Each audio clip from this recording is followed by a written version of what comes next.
মানুহ তোৰ ওপৰতে মাত মাৰিছ কিয় হে কাৰণ তোৰ কি স্বাৰ্থ আছিল সেয়া মই জানো মই সকলো বুজিছো তোৰ টকা মই দিম জুৰি তুমি এটা লৈছো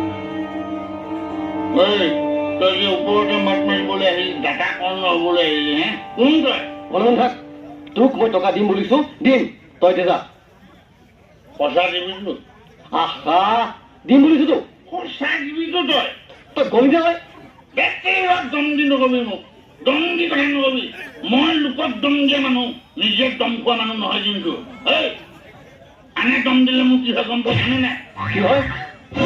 বাঢ়ি হৈ যায় হ'ব ঠিক আছে তোক টকা দিম বুলি কৈছতো মই মানিছো পাব লাগিব কিন্তু নেপালে চাই ল'বি আলু পিঁয়াজ বাঢ়ি কৰি দিম তোৰ পিঠিত মই যা বুলিছো যা এতিয়া টকা নেপালে কিন্তু তোৰ প্লেটখন জিলিকাই দিম মই কৈ দিছো আহিছো বাৰু কি হ'ল কি ভাবিছিলো